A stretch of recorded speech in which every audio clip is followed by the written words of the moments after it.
वाली सभी सखियों को, सहेलियों और सखाओं को दीपा माहेश्वरी का और आरती श्रीवास्तव का नमस्कार। नए साल में ये नया दिन है और हम सभी अपने जो सखियां हैं, जो सखा हैं, सभी को हम नए साल की शुभकामनाएं दे देते हैं। जी बिल्कुल, और आपका ये साल शुभ हो, मंगलमय हो और हमेशा अपनी सेहत का ध्यान रखें। बिल्कुल। और तुम मुझे कुछ प्रोग्राम शुरू से पहले कह रही थी ना? हाँ, हम कह रहे थे भाई ईयरफोन हटाओ, सुनो, बात तो सुनो। बात हम कुछ बात कर रहे हैं, पता है इससे क्यों हम इनसे कुछ बात कर रहे हैं, ये अपने में लगी हुई है। फिर पता चला भाई इनके जब कानों पे से इनकी जब जुल्फे हटाई तो देखा कि इन्होंने ईयरफोन अपने कान में लगा रखा है।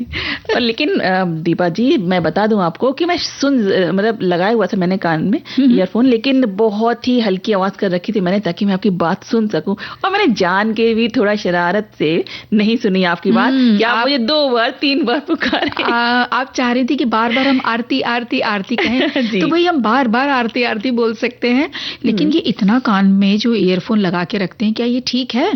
ठीक तो नहीं है, इसीलिए तो हम इस विषय को लेकर आए आज। और आज हम इस विषय पे अच्छी तरीके से चर्चा करेंगे और हम चाहेंगे जो हमारे श्रोता हैं, जो सखियां हैं, जो सखा हैं, वो सब भी अपने जो सुझाव हैं, जो अपने विचार हैं, वो हमारे साथ में साझा करें। और साथ ही हम एक और विषय लेकर आए हैं यहाँ पे, वो है सखी विशेष के अंतर्गत महिला खिलाड़ी हैं। आज हम एक के साथ में एक फ्री, यानी कि ट्विंस को लेकर आए हैं। क्या बात है, मतलब जुड़वा बहनें हैं। बिल्कुल, जुड़वा बहनें, और दोनों है पर्वतारोही। दोनों ही पर्वतों को पार कर चुकी हैं। तो इनका नाम है ताशी और नुंशी मलिक। इनके बारे में हम बात करेंगे आज। जी, और सर्दियों के दिन चल रहे हैं तो जरूर देखो, ये पिछले जो सप्ताहांत गया है, शनिवार रविवार, कुछ ना कुछ तो अच्छा बना होगा। अरे बहुत बढ़िया बढ़िया चीजें बनी हैं शनिवार और रविवार में। बिल्कुल, बल्कि रोज ही बन रही है, क्योंकि सर्दियों में लगता है ना कि अच्छी अच्छी चीजें खाएं। मतलब ऐसे नहीं कि बहुत तली भुनी चीजें हो, बस जो साग वगैरह होते हैं, इस तरह की जो चीजें होती हैं, मटर वगैरह खूब आती है, तो ऐसी चीजें खूब खाने को मन करता है। बिल्कुल। तो आपके घर में क्या खास बना है, आप जरूर बताइएगा। और सिर्फ सखियां ही नहीं, हमें सखा भी बता सकते हैं, और अपनी रेसिपी क्या पसंद है, और अपनी रेसिपी हमारे साथ साझा कीजिए। तो हम अपनी बाकी सारी जितनी सखियां हैं, हमारे सखा है, उन्हें बताएं कि ये खास रेसिपी कैसे बनाएंगे ना उसको। बिल्कुल। और देखो, हम देख रहे हैं कि कहीं मन तुम्हारा यहाँ वहां भागता रहता है। बिल्कुल, मेरा मन बहका बहका रहता है। अच्छा जी। भाई कहाँ बहकता है ये तो हम जानेंगे जरूर इस गीत को सुनने के बाद।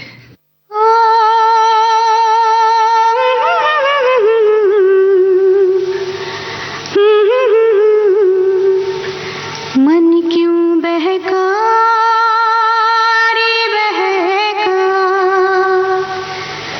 मन क्यों बहका रे बहका, आधी रात को बेला महका हो, बेला महका रे महका, आधी रात को। हो मन क्यों बहका रे बहका, आधी रात को बेला महका रे महका, आधी रात को। किसने बंसी बजाई आधी रात को, हो किसने बंसी बजाई आधी रात को। जिसने पलकी हो, जिसने पलकी चुराई आधी रात को। हो मन क्यों बहका रे बहका, आधी रात को बेला महका रे महका, आधी रात को।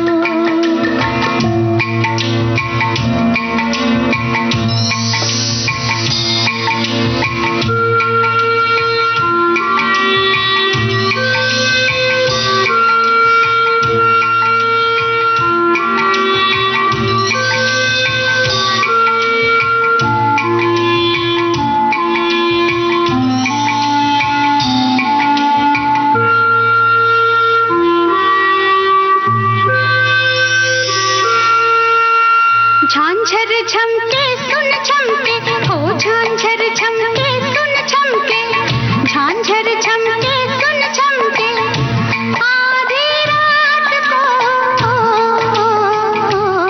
उसको टोको न रोको, रोको न टोको, टोको न रोको, आधी रात को।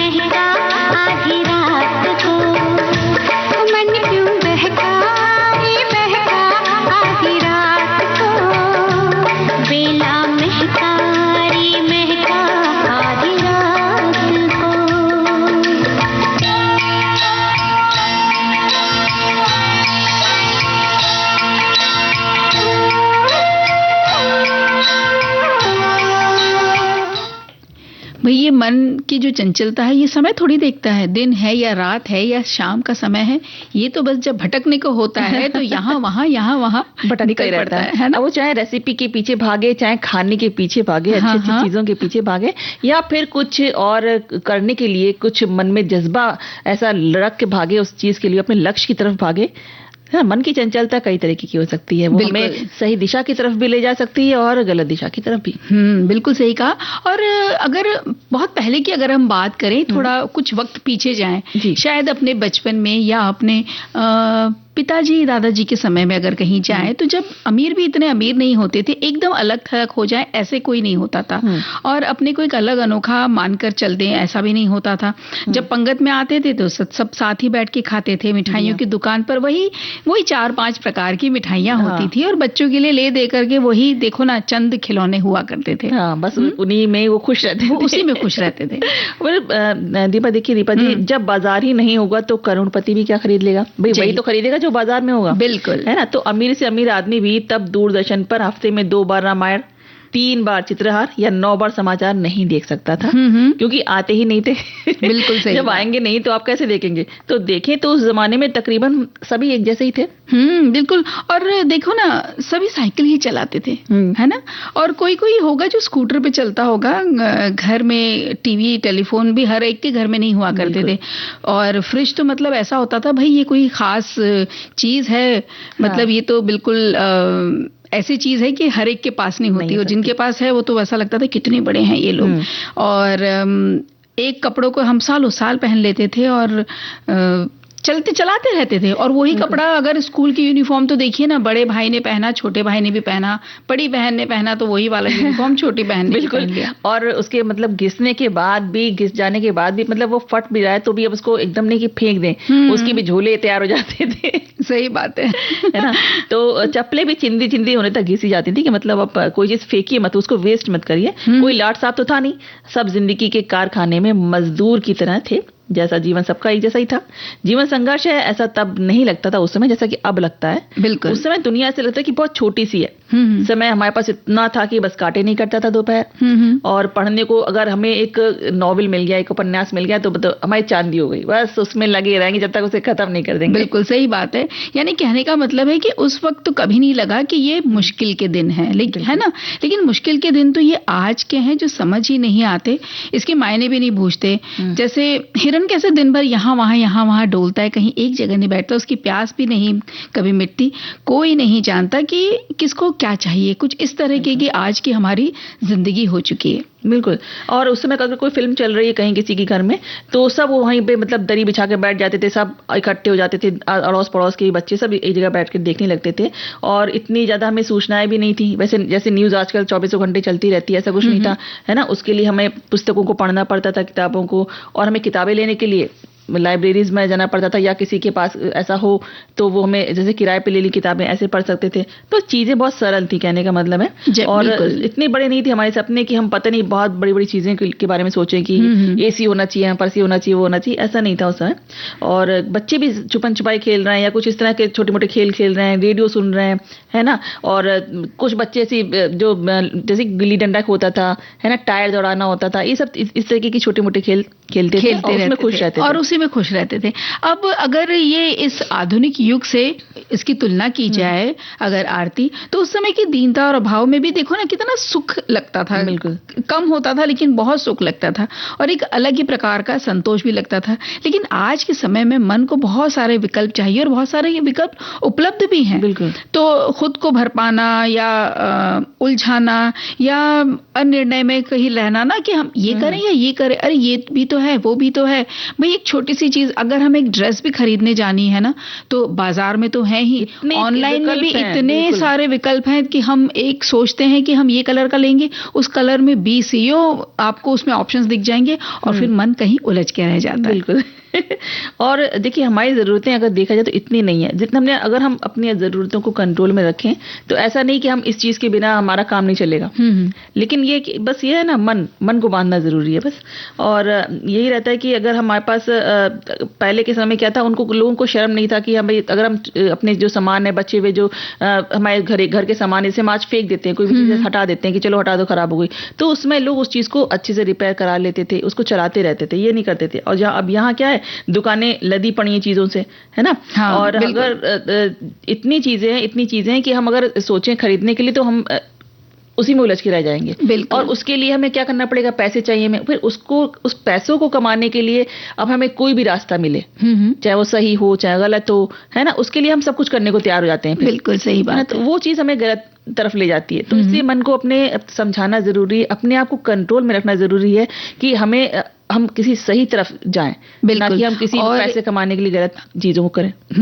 तो देखो एक ये संदेश आया है, ये कहता है कि मन को बांधना जरूरी है क्योंकि ये एकाग्रता, उत्पादकता और मानसिक शांति के लिए आवश्यक है। ये हमें भटकाता है, तनाव, चिंता और अनावश्यक विचारों में फंसाता है, जिससे जीवन में महत्वपूर्ण कार्यों को और आध्यात्मिक उन्नति में बाधा आती है। जबकि शांत मन हमें जीवन में सफलता, प्रेम और संतुलन प्रदान करता है। एक और ये संदेश है, ये कहता है कि चंचल मन को नियंत्रित करना आसान नहीं होता है। ये अगर एक जगह स्थिर नहीं रहता, हमेशा कल्पनाओं की दुनिया में भटकता रहता है। मन अगर चंचल स्वभाव का है तो उसमें कई प्रकार के विचार आते रहते हैं, जिस कारण व्यक्ति अपने लक्ष्य को साध नहीं पाता, जिससे उसका स्वभाव भी कभी चिड़चिड़ा हो जाता है। चंचल मन को नियंत्रित करने के लिए एकमात्र उपाय है ध्यान लगाना और एक निश्चित लक्ष्य को साधना, जिससे चंचल मन पर एक काबू आ जाए। और समझो जिसने काबू पा लिया, समझो उसने दुनिया की हर चीज को पा लिया है। तो भाई बिल्कुल सही कहा आपने कि ध्यान लगाना, योग करना या ध्यान योग में जाना, ये आपके चंचल मन को बहुत स्थिरता के भाव में लेकर आता है। और जब भी आपको ऐसा लगता है कि कई सारे विकल्प है, तो सच में जैसे संदेश कह रहे हैं, वो कहते हैं कि आप आंख बंद करके बैठ जाइए और गहरी सांस लें और छोड़ें और फिर उस पर चिंतन मनन करें। मान लीजिए कि 10 विकल्प है, तो 10 में से आप देखते जाएंगे कि एक करके बाहर निकलते जा रहे हैं। हाँ, कि अगर 10 हरे कलर का कोई ड्रेस है तो इसमें ये चीज है तो इसको हटा दिया जा सकता है, उसमें फला चीज की कमी लग रही तो उसे हटा दिया जा सकता है। इस तरह से शांत मन रखना बहुत जरूरी है और शांत मन को रखने के लिए ध्यान लगाना या प्राणायाम करना बहुत जरूरी है। और एक संदेश आया है कि कहते हैं कि मनुष्य का मन बहुत बड़ा जादूगर है, वो एक महान चित्रकार भी है। मन ही ब्रह्म शक्ति का तत्व है, वही संकल्प का साधन है, क्योंकि मन के बिना संकल्प नहीं होता और संकल्प के बिना सृष्टि नहीं। मन को समझना सहज नहीं है, क्योंकि मन क्षण क्षण बदलता रहता है, इसलिए मन को चंचल कहा गया है। मन चाहे तो क्षण में अनंत योजनाओं की दौड़ लगाकर आ जाए, चाहे तो किसी प्रिय वस्तु को प्राप्त कर शांत मौन स्थिति में बैठा रहे। मन को बांधने के लिए अपनी आवश्यकताओं को निरंतर कम करना बहुत जरूरी है। और एक और श्रोता ने एक और भेजा है संदेश, जो कहते हैं कि अलादीन को एक चिराग मिला था, उसे घिसने तब पर एक जिन सामने आ गया। उसने आते ही कहा, क्या हुक्म है मेरे आका? जो भी काम बताओ वो तुरंत कर देता था। अब अलादीन परेशान हो गया कि वो जिन को क्या काम बताए, मेरे सारे काम कर दिए। तो उसने एक संत से निवारण पूछा। संत ने कहा, एक लंबा सा खंबा आंगन में लगा दो, जब जिसके पास कोई काम ना हो तब उसमें इसे चढ़ने उतरने का काम दे दो। इस तरह उसे जिन से छुटकारा मिल गया। हमारे संत भी यही कहते हैं कि मन पर काबू करना बहुत कठिन है, उसे हर समय कोई ना कोई काम देना जरूरी है। अगर कोई काम ना हो तो वो हमें परेशान करता ही रहेगा। यानी कि आप खाली मत बैठिए, कुछ न कुछ करते रहिए। अपने मन को कहते हैं ना, खाली दिमाग शैतान का घर, तो उसको शैतान के घर मत बनने दीजिए। और एक ये और संदेश पढ़ लेते हैं। ये कहता है कि इस चंचल मन को बांधना बहुत जरूरी है, क्योंकि ये एकाग्रता, शांति और सही दिशा में आगे बढ़ने से रोकता है, जिससे काम, क्रोध, भय जैसी नकारात्मक भावनाएं आती हैं। हमें योग, ध्यान, प्राथमिकता तय करना, मनन और विचारों को व्यवस्थित करके जैसे उपायों से नियंत्रित किया जा सकता है, जिससे जीवन में सफलता और कल्याण मिलता है।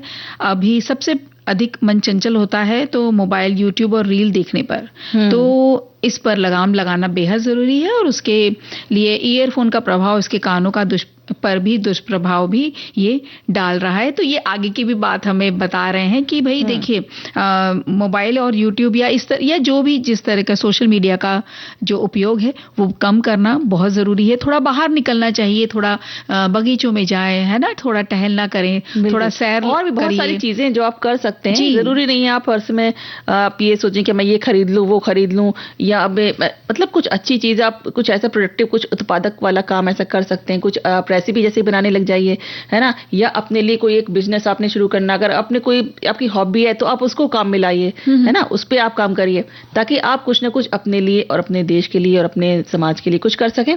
आप ऐसा काम कर सकते हैं, लोगों की सहायता कर सकते हैं। तो ये चीज होती है ना, मन की चंचलता आपको जब सही तरफ ले जाती है। अभी मन की चंचलता कह रही है कि एक गीत सुनवा दीजिए। चलिए।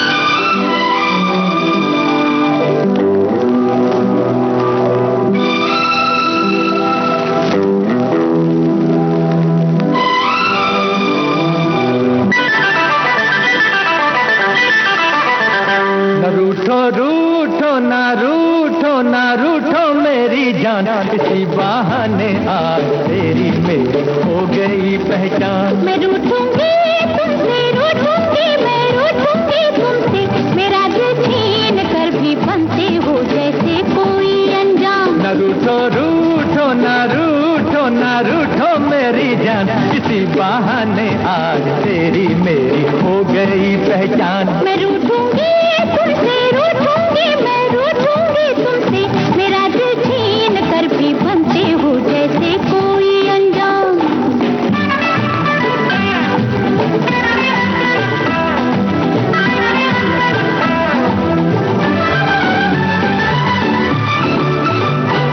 तुम्हारे रूठने से जिंदगानी रूठ जाएगी, न फिर ऐसा क्षमा होगा न किस्मत जगमगाएगी।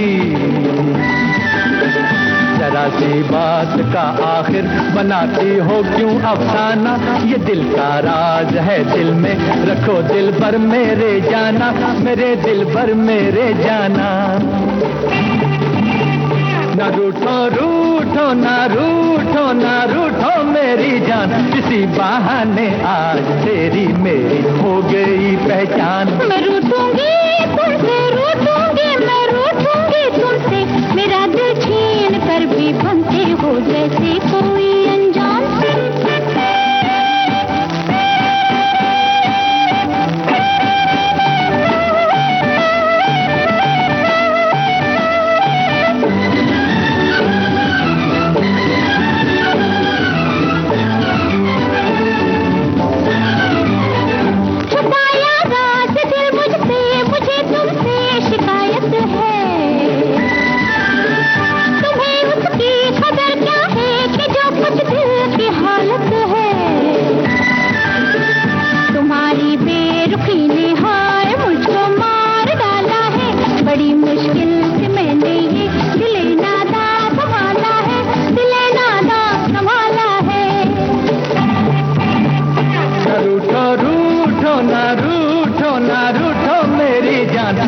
बहाने आज तेरी मेरी हो गई पहचान। मैं रूठूंगी तुमसे, रूठूंगी मैं रूठूंगी तुमसे, मेरा दिल छीन कर भी बनते हो जैसे कोई अनजान।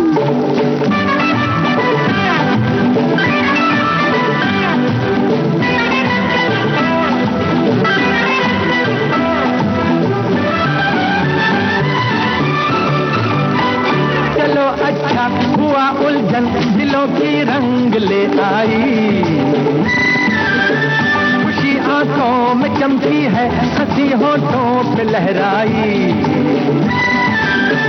लड़ाई ऐसी अच्छी है कि जिसमें प्यार हो जाए, उम्र भर साथ रहने का अभी इकरार हो जाए, अभी इकरार हो जाए। न रूठो रूठो ना रूठो ना रूठो मेरी जान, किसी बहाने आज तेरी मेरी हो गई पहचान। मैं रूठूंगी तुमसे, रूठूंगी मैं रूठूंगी तुमसे, मेरा दिल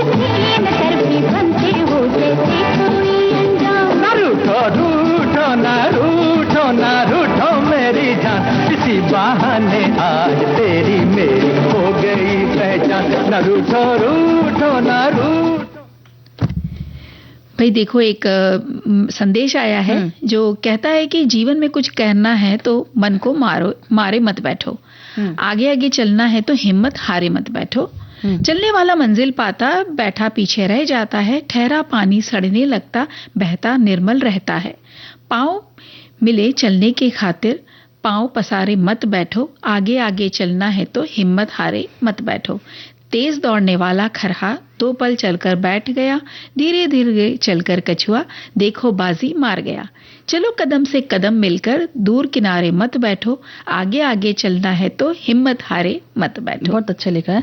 और दीपा जी एक और इन्होंने, श्रोता ने लिखा है, कमेंट दिया है, लिखती हैं कि बिल्कुल सही कहा है आपने, लंबा चौड़ा परिवार, भाई बहन, माँ बाबा, आजी, ऐसा नहीं कि सब चीज़ हमारी पूरी ही होती थी, अभाव भी रहता था, पर बड़ा ही आपस में परस्पर प्रेम रहता था भाई बहनों में भी। अगर किसी एक ने गलती की तो सारे उसकी गलतियों को छुपा जाते थे और डांट सबको पड़ती थी। और एक श्रोता जो लिखते हैं कि हमारे बचपन में एक आना 2 आना चलते थे, 2 आने दादाजी रोज खर्च देते थे, जिसके दोना भरकर खोपरा पाक सेव आती थी। क्या बात है। तो उन्होंने अपनी जो यादगार सुनहरे पल है वो हमारे साथ साझा किए। और देखो ना, अगर मन इस तरह से चंचल होता और यहाँ वहाँ भटकता होता तो हमारी जो दोनों पर्वतारोही बहनें हैं, ताशी और नुंक्षी मलिक, वो क्या जो उन्होंने जो हासिल किया है, जो पाया है, वो जीवन में पा पाती? बिल्कुल नहीं, है ना। तो ताशी और मुंशी का इनके बारे में हम और जानते हैं कि इनका जन्म कहाँ हुआ। हरियाणा के सोनीपत जिले में एक भारतीय सेना अधिकारी कर्नल वीरेंद्र सिंह मलिक और उनकी पत्नी अंजू थापा के घर हुआ था। कर्नल मलिक के भारतीय सेना से सेवानिवृत्त होने के बाद उनका परिवार देहरादून चला गया था। इनके नाम भी बहुत सुंदर, नाम में जो है अर्थ बहुत अच्छा है। अब नाम ऐसा लगता है ना, ताशी और नुंशी, ये कैसे नाम है, लेकिन बहुत सुंदर नाम है। देखिए, ताशी ये एक तिब्बती शब्द है जिसका अर्थ होता है शुभकामना, और नुंशी ये मणिपुरी शब्द है जिसका अर्थ है प्रेम। बहुत ही सुंदर है। और ताशी और नुंशी ने मध्य प्रदेश, उत्तर प्रदेश, उत्तराखंड, तमिलनाडु, केरल और मणिपुर राज्यों के कई स्कूलों में पढ़ाई की, मतलब पूरा उन्होंने देश ही घूमा हुआ है। और 2013 में उन्होंने सिक्किम मणिपाल यूनिवर्सिटी से उन्होंने पत्रकारिता और जनसंचार में स्नातक की पढ़ाई पूरी की। उनके पास यूनाइटेड स्टेट्स के स्कूल ऑफ इंटरनेशनल ट्रेनिंग से शांति और संघर्ष समाधान में सर्टिफिकेट भी है। और साथ ही साल 2015 में इन बहनों ने न्यूजीलैंड से खेल और व्यायाम में स्नातक की उपाधि भी प्राप्त की थी।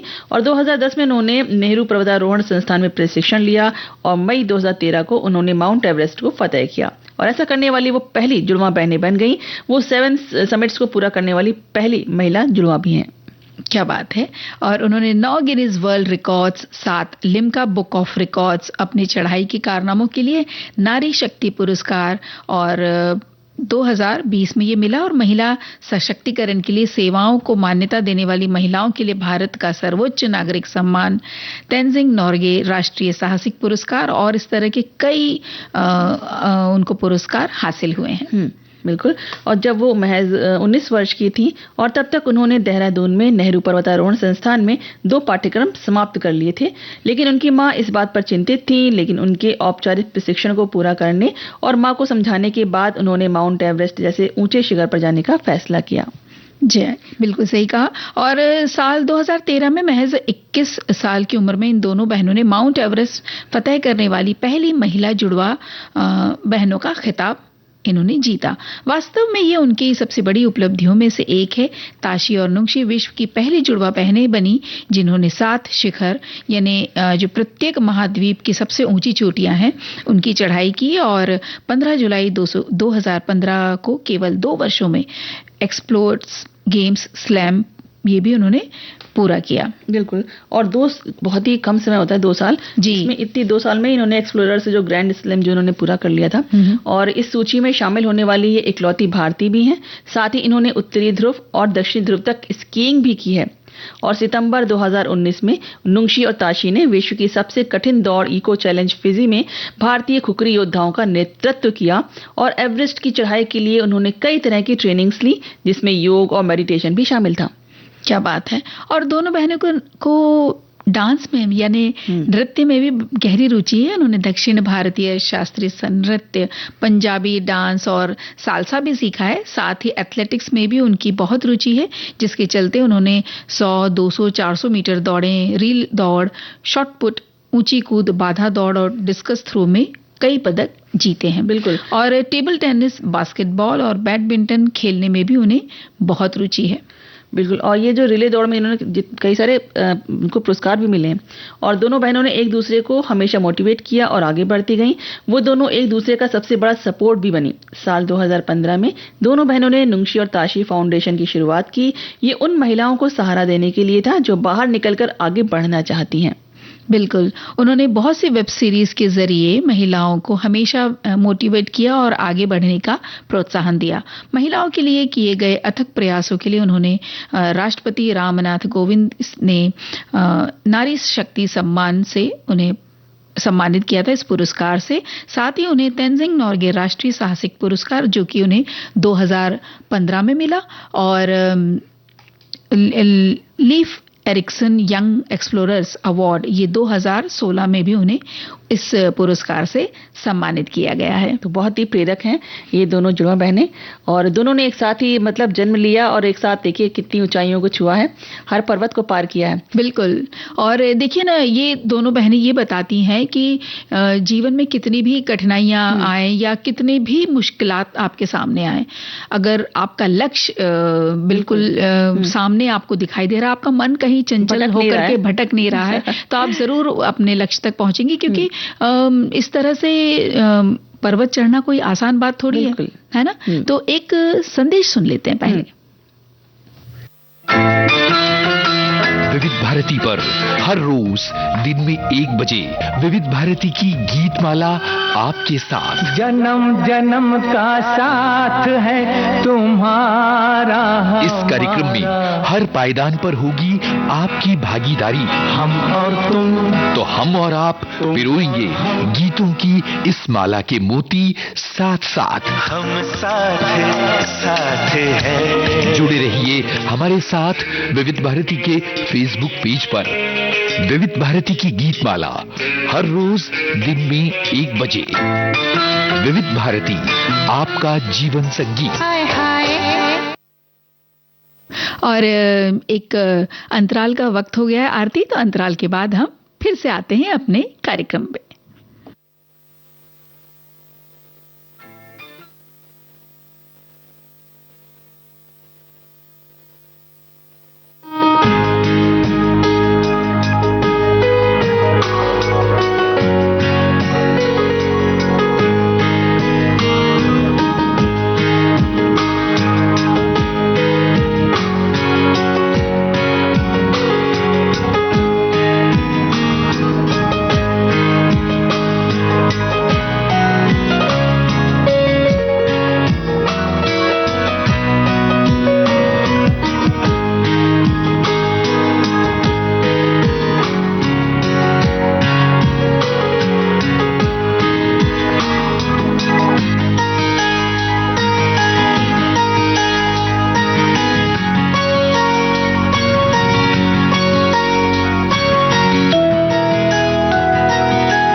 अंतराल के बाद हम फिर आ चुके। कार्यक्रम है सखी सहेली, और हम यहाँ देख रहे हैं आरती का मन कुछ चंचल हो रहा है, कुछ यहाँ वहाँ की बातें करने का मन कर रहा है। इन्हें हम समझाते हैं, तब तक आप सुनिए ये। अच्छा, मेरी बात नहीं सुननी ना आपको बस। चलिए हम बाद में बात करते रहेंगे, जब तक श्रोता गाना सुनते हैं तक हम लोग बात करते रहते हैं। चलिए।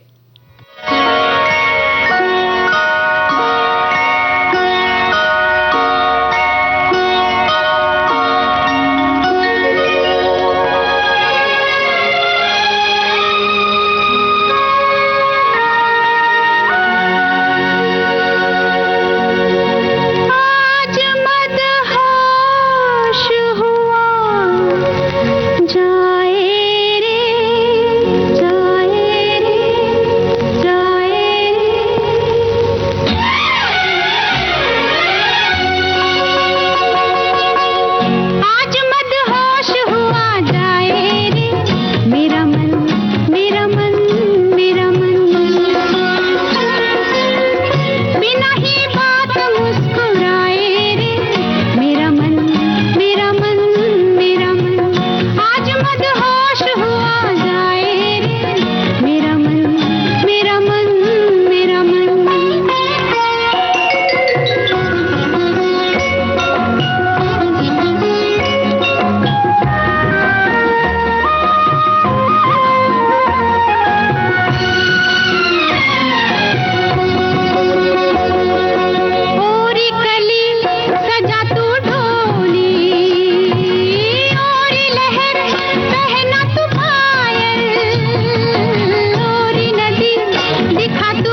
करने को ललचाए रे मेरा मन, मेरा मन, मेरा मन।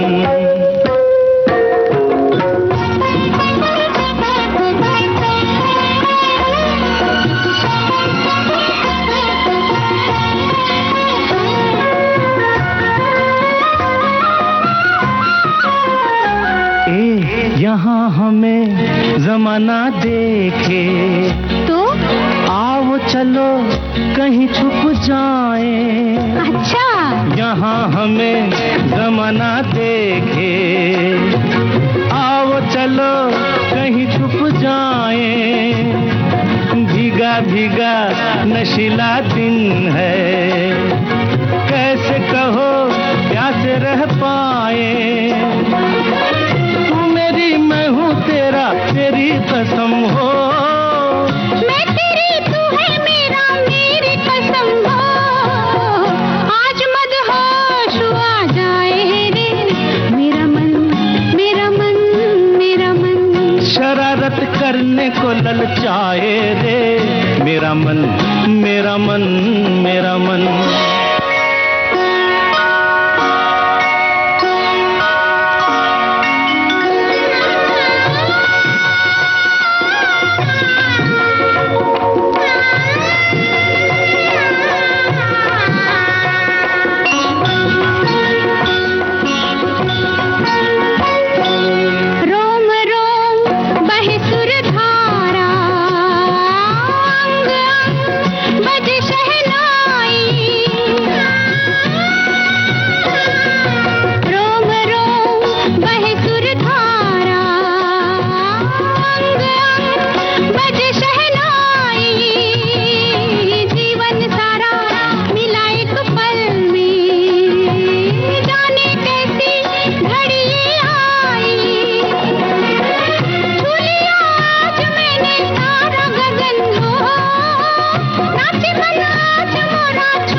ललचाए रे मेरा मन, मेरा मन, मेरा मन। बिना ही बात मुस्कुराए रे मेरा मन, मेरा मन, मेरा मन।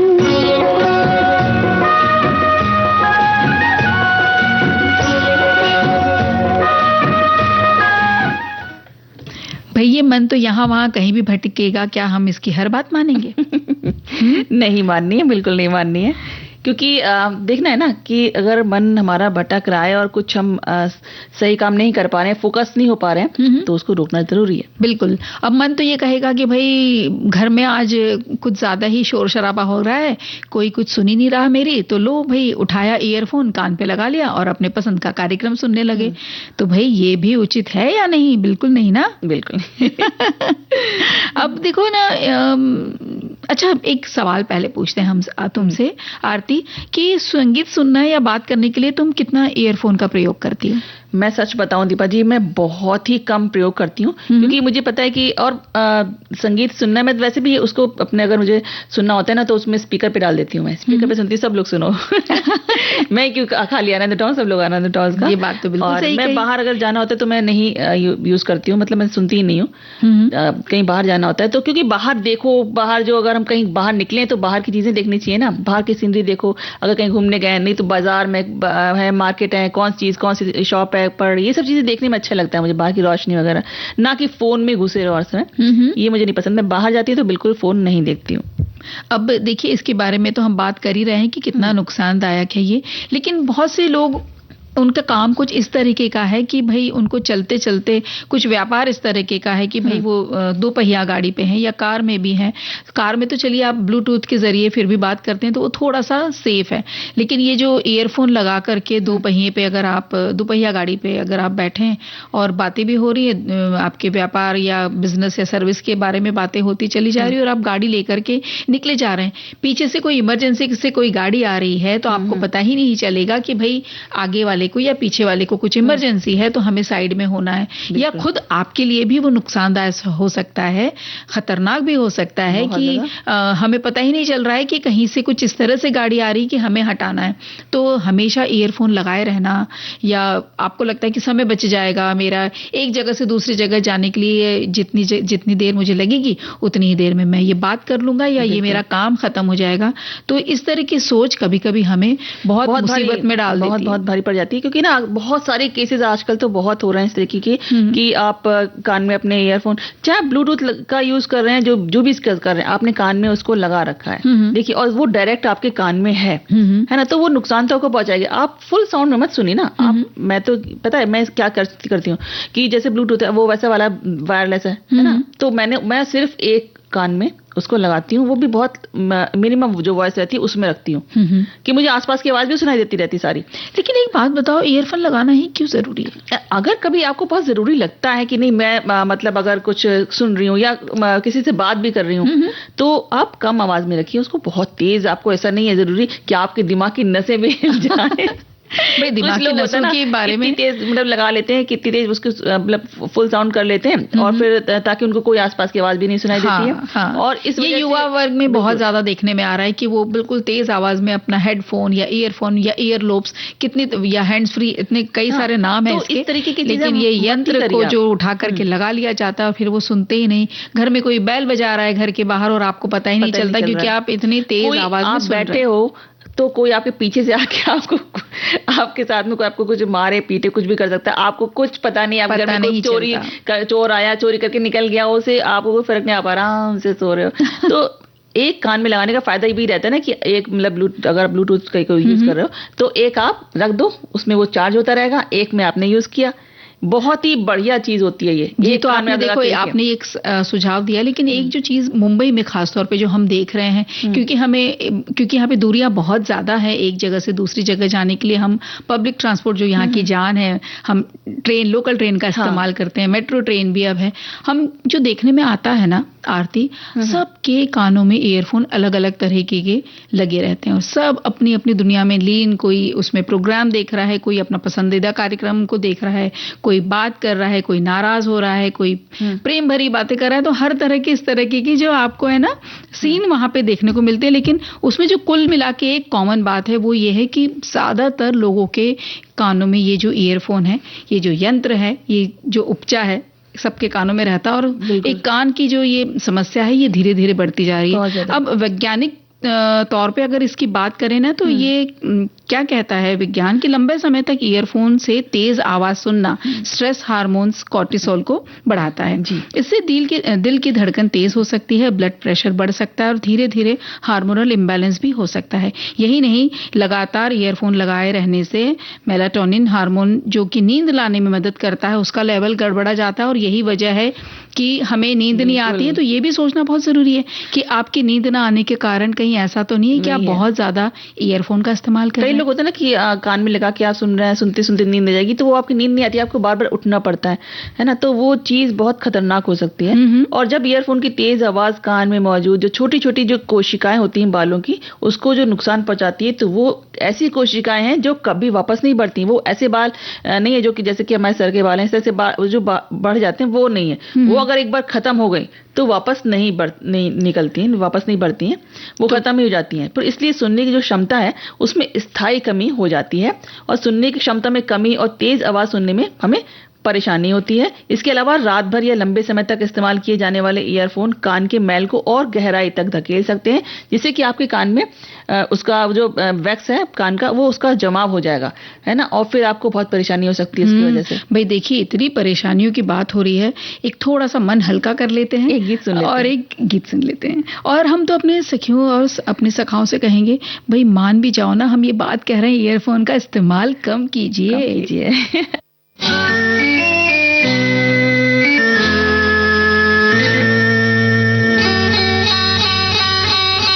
सुनो, कहो, कहा, सुना, कुछ हुआ क्या? अभी तो नहीं, कुछ भी नहीं। सुनो, कहो, अरे कहा सुना कुछ हुआ क्या? अभी तो नहीं, कुछ भी नहीं।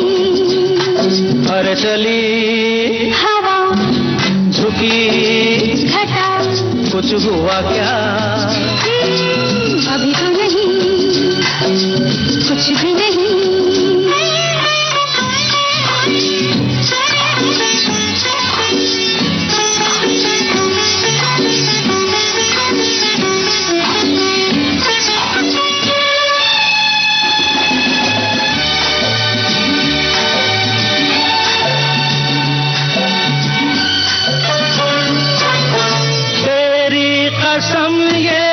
दिलकश नजारे करते हैं इशारे जो समझे कोई। मेरे सनम ये खामोश आँखें भी करती है बातें जो समझे कोई। समझा नहीं तुम समझा दो। अरे सुनो, हाँ कहो, कहा, अरे सुना कुछ हुआ क्या? अभी तो नहीं, कुछ भी नहीं।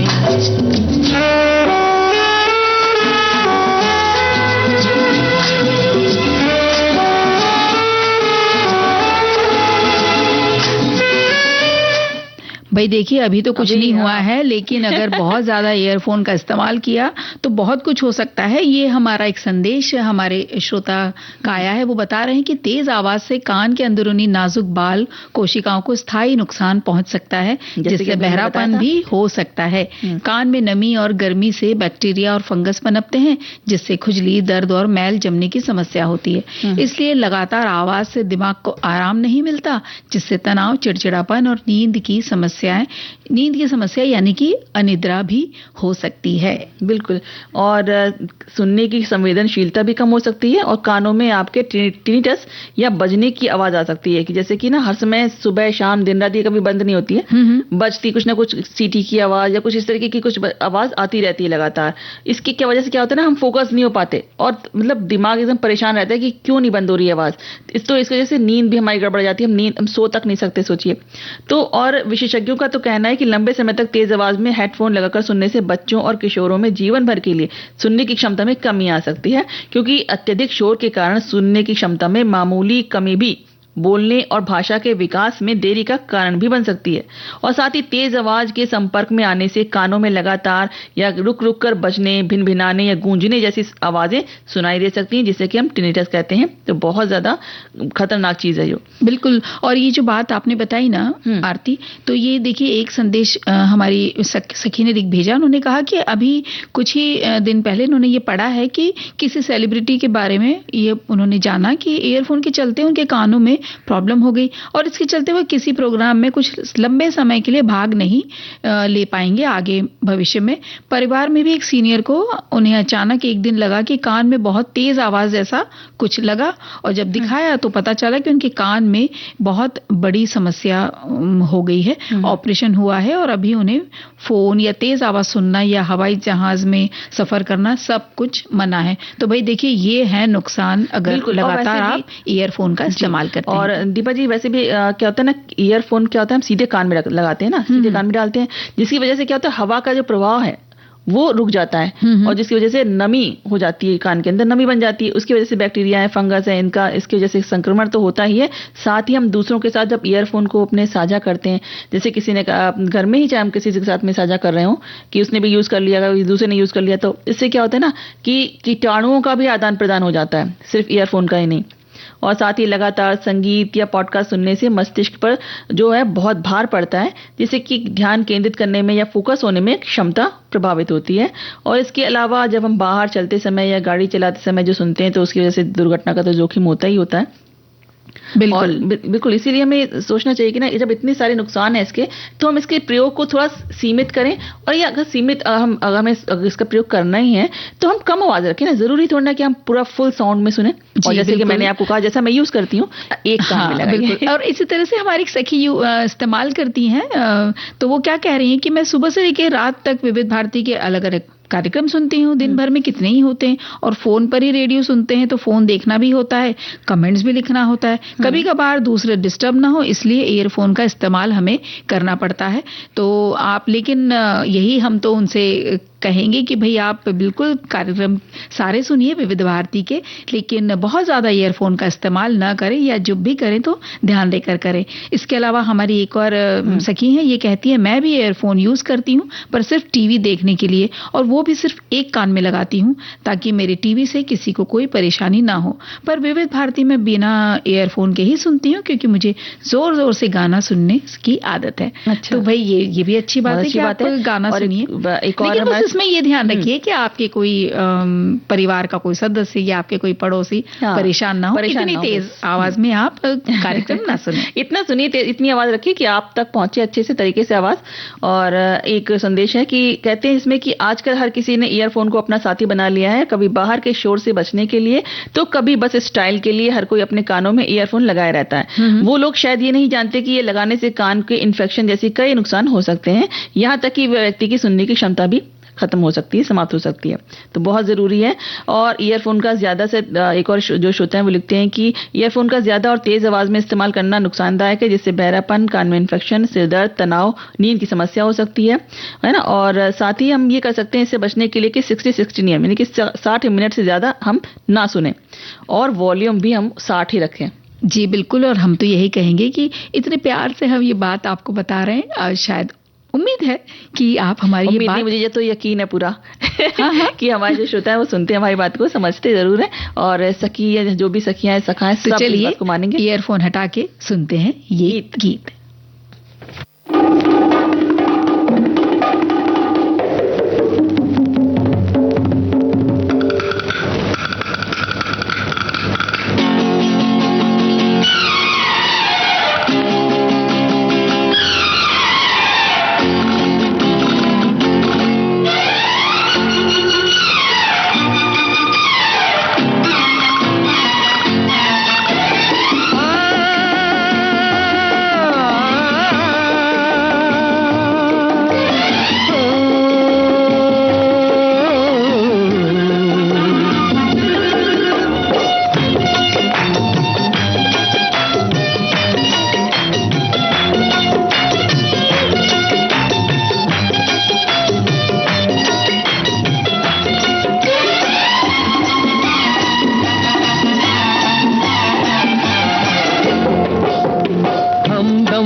हल्का सुर्ख लबों पे रंग तो है इकरार का, अरे हमदम मेरे मान भी जाओ कहना मेरे प्यार का, अरे हल्का हल्का सुर्ख लबों पे रंग तो है इकरार का, अरे हमदम मेरे।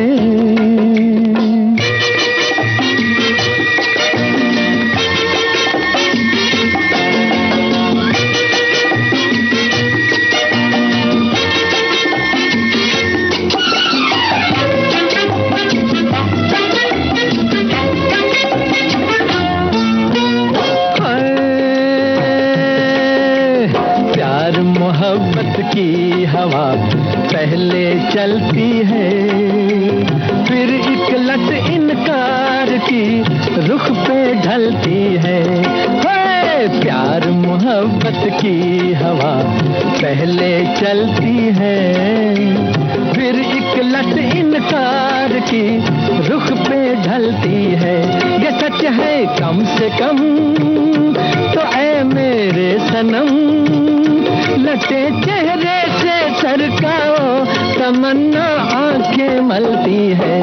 होए हमदम मेरे मान भी जाओ कहना मेरे प्यार का, अरे हल्का हल्का सुर्ख लबों पे रंग तो है इकरार का। दीपा, अब व्यंजन की बारी भी तो आ गई है। हाँ, क्योंकि हमारे सखियों ने बात मान ली है और उन्होंने कहा है कि भाई अब वो ईयरफोन का इस्तेमाल कम करेंगे और कुछ अच्छी रेसिपी बना के भेजेंगी। तो उन्होंने देखी ये भेजी है। मेथी के लड्डू बनाने की विधि दी है। सामग्री बता देते हैं। मेथी दाना 100 ग्राम, गेहूं का आटा लेना है कुछ 250-300 ग्राम, गुड़ 300-400 ग्राम, बारीक किया हुआ घी लेना है 250 ग्राम, गोंद 100 ग्राम और ड्राई फ्रूट्स जो भी आपको पसंद हो। मसाले लेना है सौंठ पाउडर, इलायची और काली मिर्च। अब बनाना कैसे है? हाँ, बनाने के लिए आपको करना है कि पहले तो मेथी पाउडर को 4 से 5 घंटे या रात भर दूध में भिगो दीजिए। इससे उसकी कड़वाहट कम हो जाती है। फिर इसे घी में सुनहरा होने तक भून लीजिए। गोंद और आटे को भी भून लीजिए और कढ़ाई में घी गर्म करके गोंद को तल लीजिए और उसे दरदरा कूट लीजिए। उसी घी में गेहूं का आटा डालकर उसको सुनहरा और खुशबूदार होने तक भून लीजिए।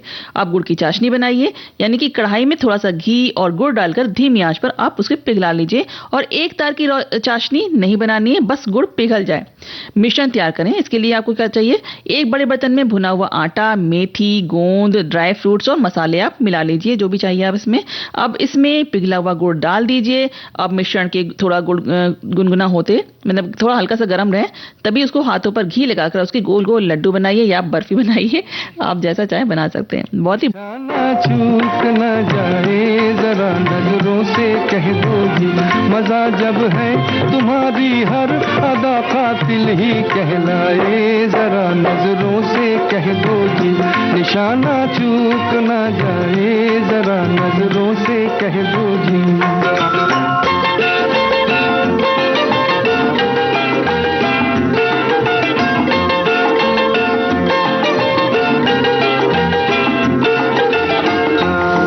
कातिल तुम्हें पुकारूं कि जाने वफा कहूं, हैरत में पड़ गया हूं कि मैं तुमको क्या कहूं। जमाना है तुम्हारा, जमाना है तुम्हारा, चाहे जिसकी जिंदगी ले लो, अगर मेरा कहा मानो तो ऐसे खेल ना खेलो। तुम्हारी शरारत से न जाने किसकी मौत आए, जरा नजरों से कह दो जी, निशाना चूक न जाए, जरा नजरों से कह दो जी।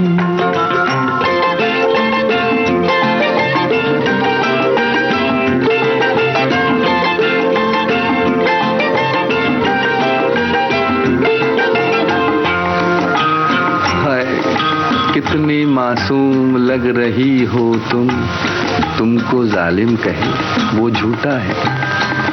ये भोलापन तुम्हारा, ये भोलापन तुम्हारा, ये शरारत और ये शौखी, जरूरत क्या तुम्हें तलवार की, तीरों की, खंजर की।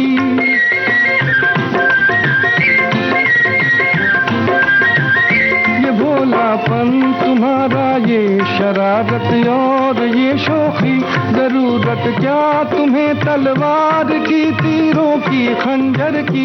नजर भर के जिसे तुम देख लो वो खुद ही मर जाए, जरा नजरों से कह दो जी, निशाना चूक न जाए, जरा नजरों से कह दो जी।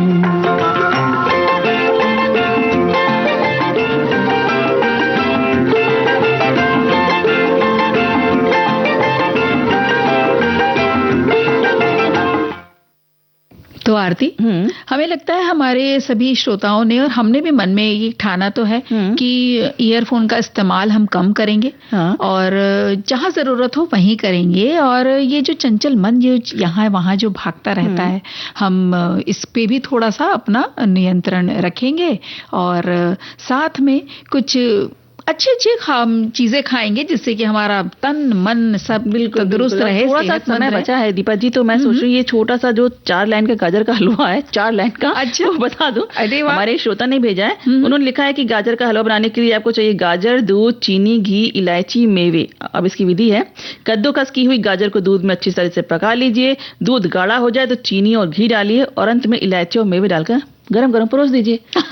और ये पता है गाजर का हलवा है कि क्या है? हाँ, ये हमारे एक सखा ने लिख भेजा है, तो भाई अगर वो बनाएंगे तो कुछ इसी तरह से बनाएंगे, है ना। लेकिन सच में इतनी बढ़िया गाजर के हलवे की रेसिपी मैंने बहुत बात सुनी है। तो ये देखिए फटाफट बनने वाली रेसिपी थी। और अब वक्त भी ये कहता है कि भाई आपको आज लेनी होगी इजाजत। तो दीपा माहेश्वरी और विश्वास सबको दीजिए अनुमति। नमस्कार।